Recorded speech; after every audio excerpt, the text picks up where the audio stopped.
Welcome to Empire Building, the podcast where we talk about building big businesses and even bigger lives. I'm your co-host, Sarah Reynolds. I'm Wendy Papazan. I'm Via Williams. And I'm Seychelle Van Poel. You know, as children, the world around us is full of rules. It has so many rules. Right? Like it has so many boundaries, and raising kids this way actually trains our brain to seek permission. I mean, you know, I think about it like my kid on Zoom can't even go to the bathroom without asking permission. Like, Wow. you know, Wow. like, come on. We have rules everywhere we go. You know, and even in college, if you want to take like an upper, you know, like a higher class than the year you're in, right? You have to ask permission from the counselor to be able to do that, or from the professor. Like at work, we ask for consent for days off in advance, you know, and even to like get a raise or to, in most corporate jobs, like to move up the ladder, you're always asking for permission. You know, and I think it's just part of the fiber of our society and like our neurological wirings. But you know, what's crazy is, you know, the one person we never ask permission from is actually the most important person in our life. It's ourselves. It's you.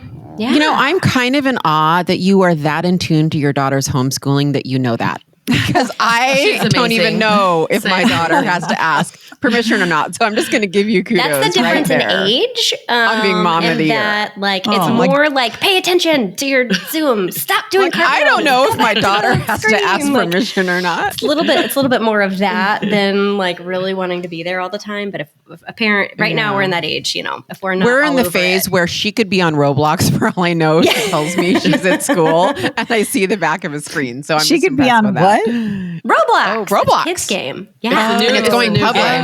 Yeah. Oh, okay. Oh. Yeah. I'm on Roblox a loop. is huge. I didn't know it. Okay. Yeah. Oh, yeah. That's Okay. every Learn kid in America something. at a certain age is Robloxing. Yeah. Cool. Yeah.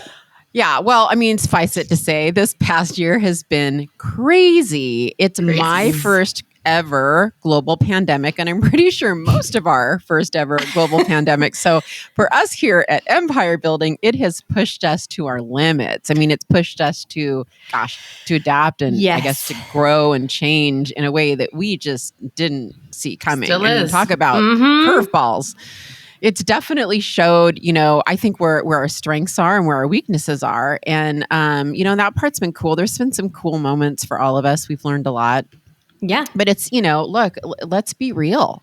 It has provided its fair share of breakdowns, ladies. Yes. Oh. Yeah. I it's been mean, rough. you know, We got each other through those. no one is exempt. Yeah. And we No continue to. one, I just got to believe no one on this planet has gotten away from at least one breakdown this year, right? Yeah. Yeah. And if you're that one person, I don't even know what to say. You're probably not aware of anything that's happening. If Yeah. you have avoided it, you're like in a cave somewhere with no Probably my daughter. technology. It's probably Yeah. the super introverted people who are like, thank goodness. Yeah, that sounds probably good. Yeah, you're right. But, you know, we like to think, you know, here at Empire Building, we like to think of the breakdown as the thing that happens before the breakthrough, that you have to have that breakdown. You kind of have to hit that rock bottom of whatever you're dealing with in order to break through, right? And so, you know, whatever this past year gave you, whether it was more time to reflect, less time to reflect, whatever that looked like for you, let's make this year your absolute best year. That's our goal. I love that. And we're going to talk about how you do that today. And the first sort of step is to ask yourself a question. So how do you view extraordinary in your life? So how do you view your best life? How do you define that? And the beauty is you get to define it. We give you permission today for you to define it. And we do that, and we talked about this in past episodes, in a previous episode, is that you do that by sort of looking at your 7 circles of your life. So, and these are, you know, Jay and Gary put these in order on purpose, in this order, and it's spiritual, physical, your personal life, your key relationships, your job, business, and financial. And so what we want to first encourage you to do is define extraordinary in each circle of your life. Now, that doesn't mean you're in extraordinary right now, but what does it look like? What would be a 10? You know, what would you rank yourself a 10 in each of those circles of your life? And do some reflecting on that. And then we're going to talk about maybe some roadblocks that are going to come up in terms of getting there.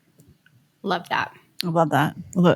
And I know that all of us have stories to share around giving ourselves permission. And probably the biggest story about that for me was when I was growing my business. I started my business when my kids were 3 and 5. And I'd been a stay-at-home mom for 5 years. And it was important for me to, continue staying connected with my kids and being the best mom and best wife that I could be. And I went to work every day, and right across the hallway, there's a young guy, Tim Heil. Some of you maybe know him. I think he was like 21 when he started his business. And so he and I started at the same time, and I would roll in after I dropped my kids off at daycare at like 9:00, and he would already have been there for 90 minutes. And he was able to stay later than me, hours and hours and hours later than me, because I had to go up and pick my kids up from school and daycare and things like that. And as I watched his business grow and I watched his business like explode and get messy, there was this internal dialogue that I kept having about how that could never be me, because I wanted to also be a good wife, a good mom. I didn't want a big business. Like I literally would tell myself every time I saw him, it was like a struggle in my head where I was literally saying like, I don't want a big business. I don't want that. That's crazy. And then one day it's almost like I woke up and I gave myself permission to look around and find examples of what extraordinary looked like in terms of both having a big business, but also having, being a mom and being a great wife. And it was almost like a lightning bolt for me. And I don't know that I can't remember if there was an actual moment, but it was really me giving myself permission to say, hey, I know there's examples of this. How can I do it? And that changed my whole business. I went from just kind of being a single agent to growing my business in a pretty extraordinary way. And so that's what we're talking about today is giving yourself the permission to do what's in your heart. Yes. To dream what's in your heart. And we're not here to tell you what extraordinary looks like. Yep. We're here to tell you to look inside and figure out what's in your heart. Yep. That's so good, Wendy. I literally have chills. I've never heard that story. Yeah. And I literally have chills. Just what a moment for you. And then look at what you've created since then. That's remarkable. So what I want to go over, number one is in terms of permission is we want to give you permission to succeed. How you define success, right? We want to give you permission to succeed. And the first thing that typically holds people back from succeeding is actually fear. So they say that 90% of people move away from pain and only 10% of the population move towards pleasure.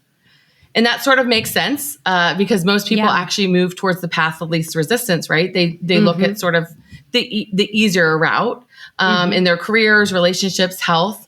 And instead of leaning into maybe the pleasure that might come from it. And I remember, I would argue that sometimes people just go with the way that they've learned to go. You know what I mean? So much of it is the mindset. Sometimes it's actually easier. I mean, it's so actually easier to take an easy. Well, I don't know what I'm saying, but sometimes the difficult thing can be easier, but because we've been going in a certain direction, we don't want to change. Or they're just following the habit, right? They're just following the habit. Yeah, exactly. For me, fear has been a big thing in my life. And I have made a lot of decisions based around fear. And I know that if I haven't, and it's a constant thing. It's not a thing that has gone away, right, for me. But I remember about 4 years ago, I had, our business was growing, our business was building, and my original hire that I ever made, who is, in terms of sales, is my director of growth now. And at the time, she came into my office and she said, listen, I'm really struggling, and I think a lot of the team is really struggling because we want to know where we're going. And I believe from watching you that you have it in your head, but you are not sharing it with us. You're not telling us where you're going. And I want you to think about, like, why aren't you telling this? Because I'm having trouble following now when I don't know where we're going. And I appreciated her candor, right? I appreciated her saying that.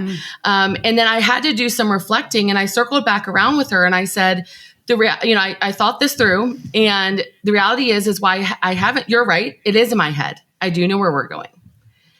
The reality is that I'm scared to share that with you because I'm scared we're not going to get there. And then I feel that then my integrity will be in question if I paint this picture that we're going somewhere and then we don't go, if we don't hit it, right? And she looked at me and she said, well, I give you permission to share it with us because we will help us get you there. If we know where you see us going. And Talk about gels. Amazing. The entire time I was like, I was not sharing based on fear. And I think a lot of times we do things in our life all around fear. It runs us, right? And in the end, I know my organization, without that conversation, without me realizing, wow, I'm making a decision about not sharing based on being scared. And that's actually hurting my people. Yeah. That's not giving them the opportunity to even help me, right?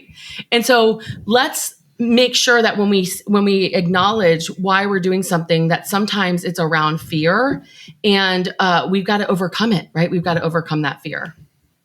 That's really powerful. I think that we all kind of have hardwired in us this desire. It's in our DNA to look good and be right, and that if we're not, for some reason, for whatever reason, that our followers are going to go away, that our loyal people that are on our teams and our friends and everything are going to somehow abandon us. It's unfounded, isn't it?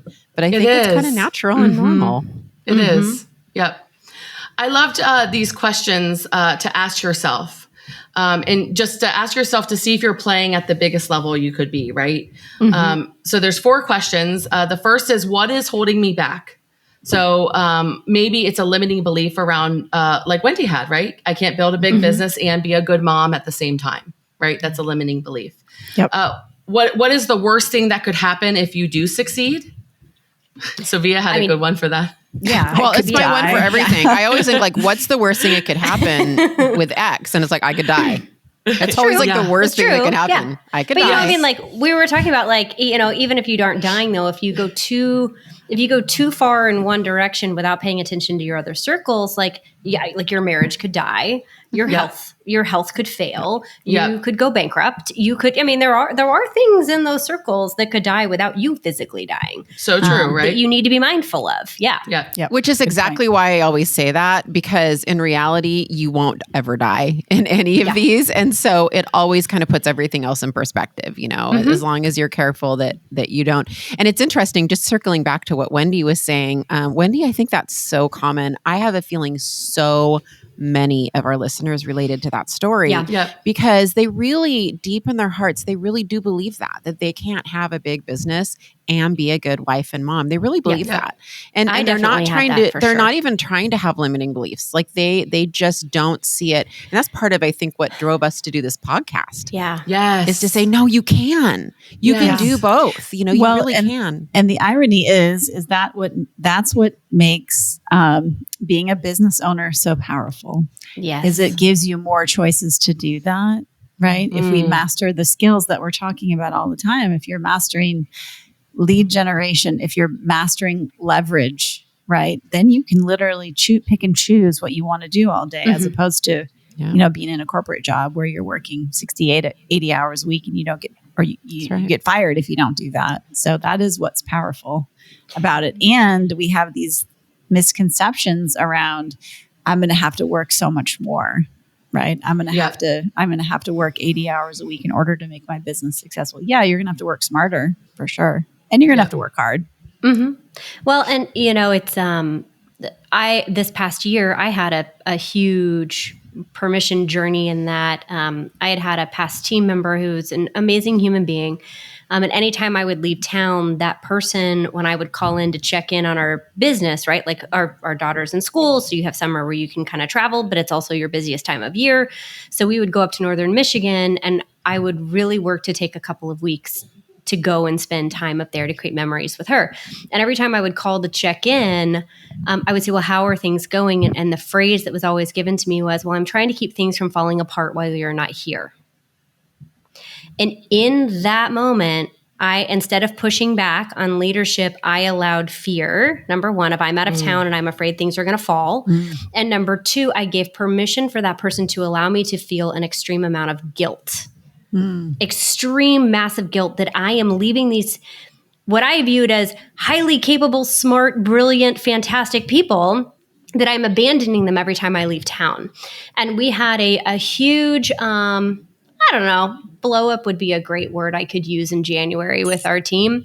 We could call it that.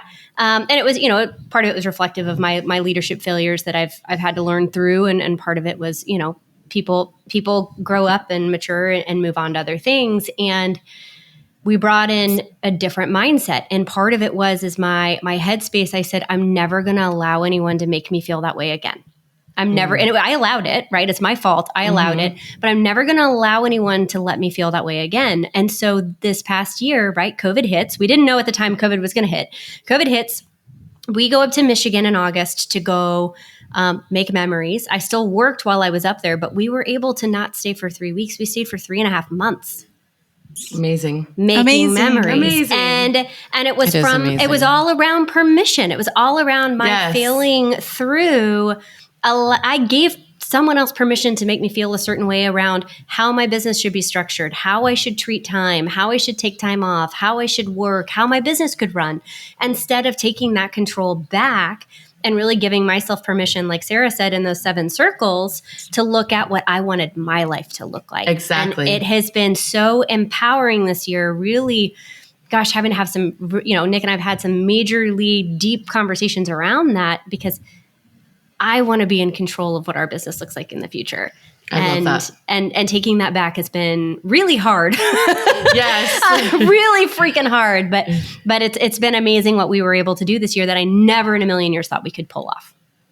So I want to finish off with this permission to succeed, because these questions are so powerful. And so number 3 question we want you to ask yourself is, if I give this my all in this circle, how will I feel, right? Think about how you will feel, right? And so how does Say feel after 3 months of being in Michigan, focused on her family, right? What do I need to say no to? The 4th question, and honestly, probably the most important.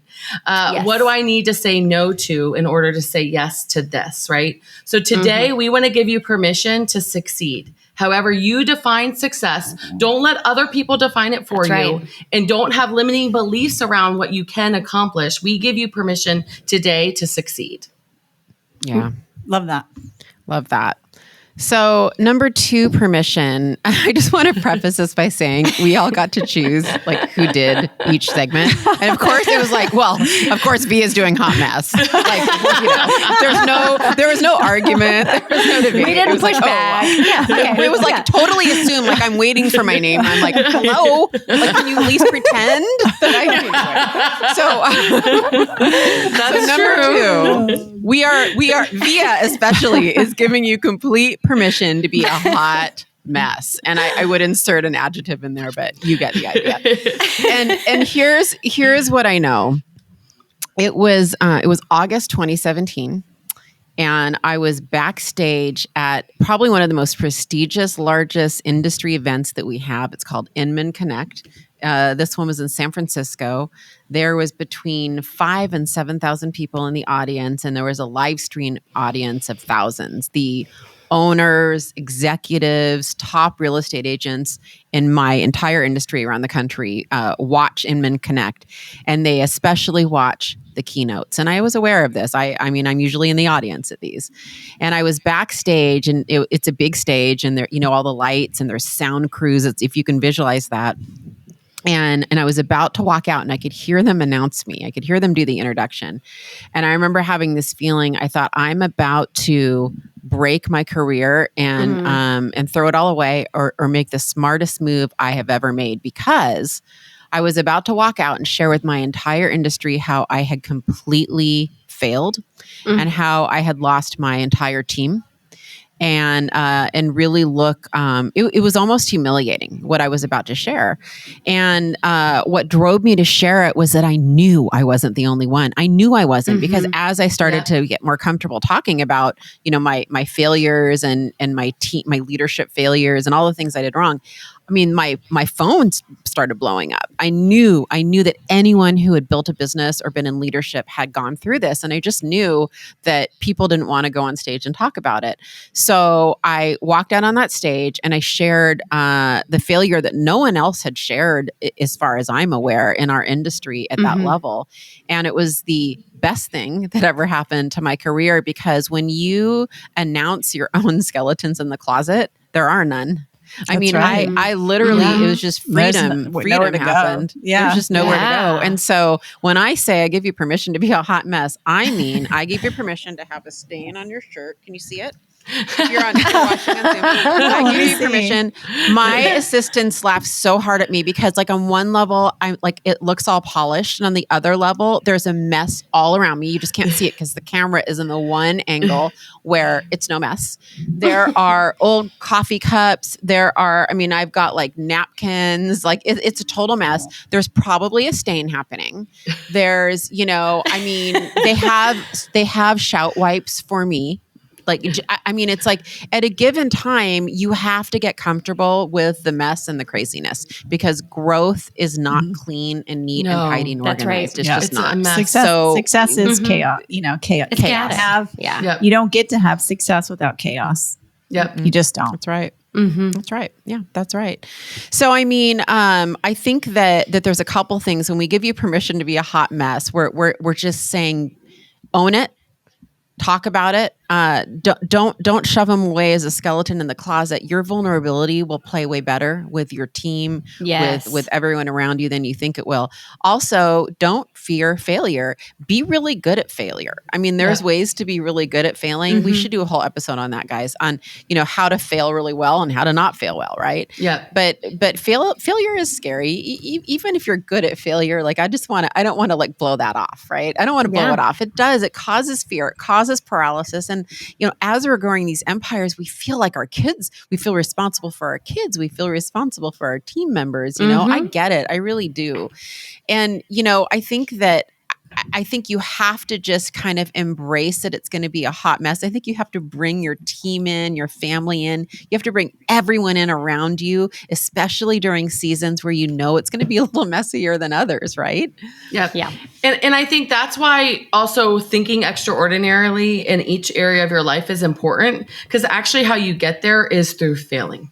That's right. You actually get to extraordinary through failing and through learning and through lessons. So I think that's a huge, huge one, Via. I love that. And if we fail, instead of shying away, you have to get uncomfortable and push it forward.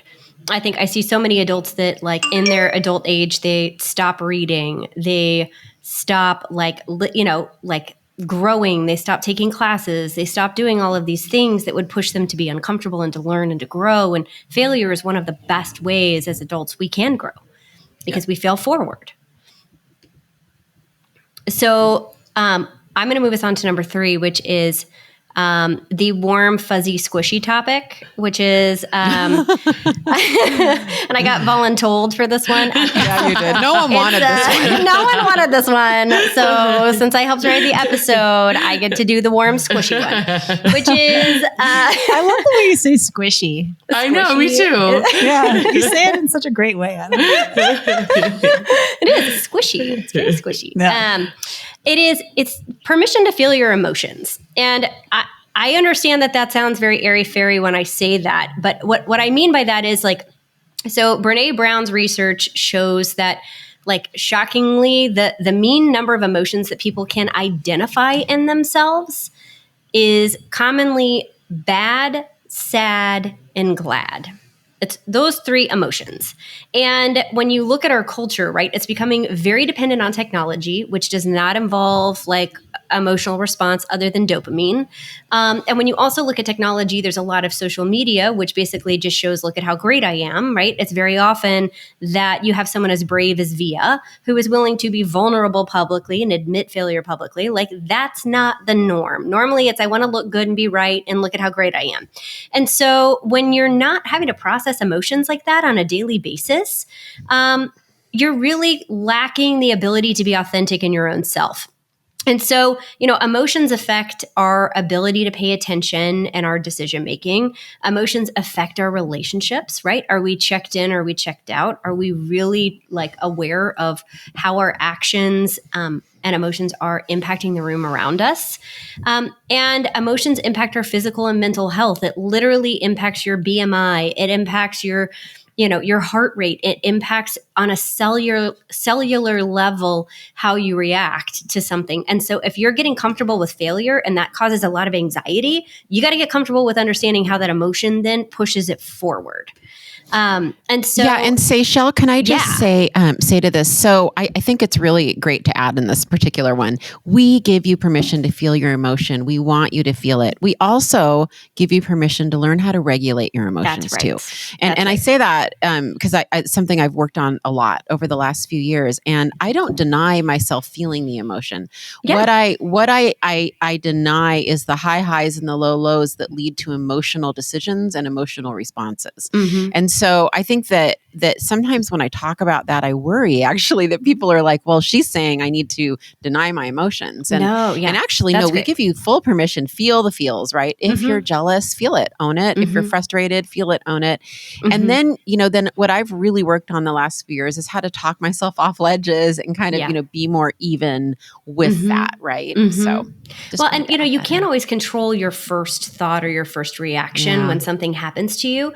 But what you can control is the amount of time that you take before it exits your mouth or before you physically react. And so my dad was diagnosed with Parkinson's when I was really young, when I was in high school. And it taught me a lot about emotional regulation because he had every right in the world to be depressed, pissed, angry, frustrated, upset, right, all the time. And he was for a while. And then he made a conscious choice. He made a conscious choice to say, I cannot control always what happens to me. And Parkinson's is a big thing to happen to you because it continues. You don't get to escape it. So I can't always control what happens to me, but what I can control is what I do about it, right? I can control my actions that I take, and I can control my attitude moving forward.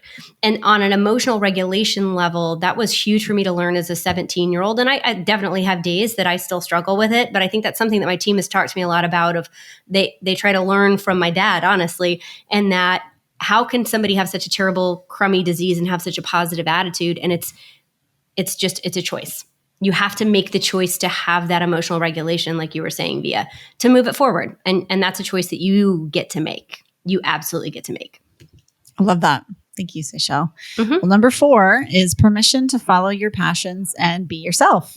Yes. I love this. I love this one. This is my favorite. Yeah. I love this one because, we were all placed on the earth for a reason. Right. And, we all get to be ourselves because everybody else is taken. Right. I love that. One of our values as a team is be authentic. And I think that so many people, when they look back on their life, they have regret. And if you read that book, 5 Regrets of the Dying, by Bronnie Ware, who was a palliative nurse, she basically interviewed people on their deathbeds and came up with the 5 Regrets of the Dying. And one of the regrets was I didn't live a life that was true to myself. And that's the top 5. So top 5 of, people's regrets when they're dying is they didn't live a life that was true to themselves, because we all are patterned, right? Our parents tell us what we should do and what we should be and where we should go. And then sometimes our spouses become that way. And so you don't want to end up not being true to yourself. Yeah, I remember the very first Dolls retreat that I went on. So Dolls is our tribe of friends. And I don't know how we got started. It was like right when I walked in. I don't know how we got started on the topic, but someone said something about how we rate our aggressiveness. And I'm like a 9 out of 10 on aggressive. And I put that down. I said, I know that's bad. I'm a 9 out of 10. And I remember Wendy looking at me and saying, you know, a lot of times guys would actually be really excited about that. That's like, would be a compliment. And I remember you saying, we love your aggressiveness. Yeah. And it just gave me permission to be myself. Right. Yeah. And I think there's so many things society puts on us. Society puts on females. Society puts on men, right? All these sort of stereotypes of what we should be. Yeah. And so today we want you to have permission just to be you, be yourself. Yeah. That's what the world needs you to be. And if you're struggling with that, it kind of goes back to number 3, which is permission to feel your emotions. So I know that I'm deeply passionate about charitable work and giving back because when I do it, or when I talk about it, or when other people talk about it, I feel something. Yes. There's a feeling inside of me that comes up, right? It's my true That's self saying like, this is who you were meant to be. You were meant to help other people. And I think sometimes we stuff that down inside of ourselves because we have other people's expectations that we're trying to live up to. Yeah. And so part of that is really listening to your heart and listening to your truth, and then having the courage to follow that truth, right? And to fail your way forward. So, right, it's almost the culmination of all those things is figuring out where that feeling is, and then really running towards your joy. Because I can tell you, you know, I do a lot of speaking. And I'm very authentic when I speak, and I'm just a weird person. I mean, you know, when we were having our dolls retreat, everybody was like, "Oh, you're so quirky, you're so interesting, you're so weird." I mean, that's basically everybody was like, "We're all weirdos, but like you are super weird," and that's okay. Like I have weird interests. I love to do weird things. Like I had a conversation with my kids about, you know, phosphorescent animals the other day. I mean, it's like I am a really weird, interesting person.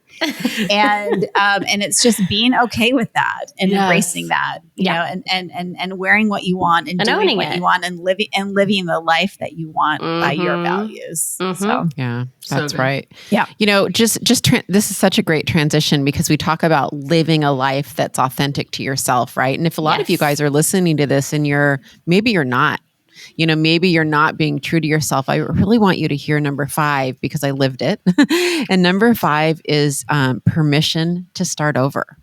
And I know, I get it. Like, let's just pause on that a minute. It sounds daunting, and it is daunting. I'm not going to pretend it's not. But the analogy I came up with, I had created a really highly successful real estate business, and I hit the peak of a lot of, you know, people would say the peak of a mountain, in that, you know, I got to a really big revenue number. It was just a highly successful business, and I wasn't happy.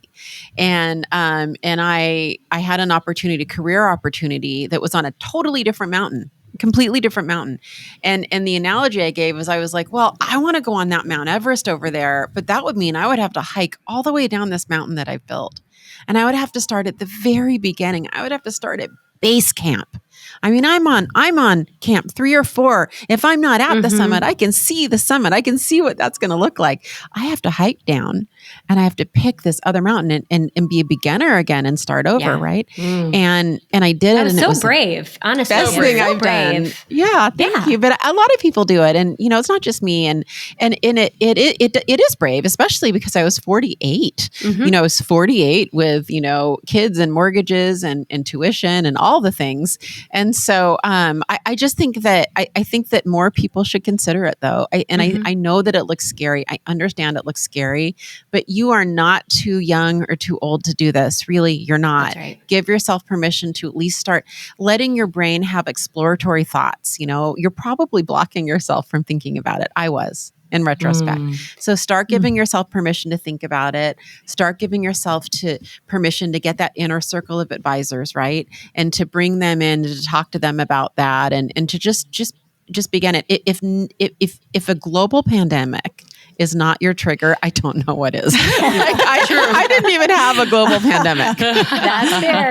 That's totally fair. And, a good plug for if you're in the middle of that decision-making process, a good plug for another episode of ours to go listen to is the one with Sarita Dua. It's called It's Never Too Late to Live Your Best Life. So if you haven't listened to that one and you're in the middle of what Via's talking about right now, I think that's a really powerful episode and testimonial to go listen to the decision points and what she went through to make those big decisions. Because it's having a tribe of people that unconditionally support you and want you to live your best life, like we are so fortunate to have and we want for all of you, gives you permission to go down to base camp and to climb back up. When Sarita was going through that, I was going through she decided to get her master's at MIT, her MBA, and I decided to essentially leave the business I built and go work for somebody. And that was happening at the same time. Yeah. And that's when we grew close. We talked every day. When she got into MIT, she called me before her family because we had been talking every day by then. If it weren't for that close-knit tribe I had, Sarita included, I couldn't have done it. Mm-hmm. So true. Love it. I love it. Well, you guys, permission has been something that has been so powerful in my life and that you guys have been a huge part of, and our whole tribe of our 5 dolls and Amplify have really been a big part of. Today we learned, about what often holds us back. The questions that we can ask to move forward and what we can do about it. So I just want to say a sincere thank you from us here at Empire Building to you guys for joining us today.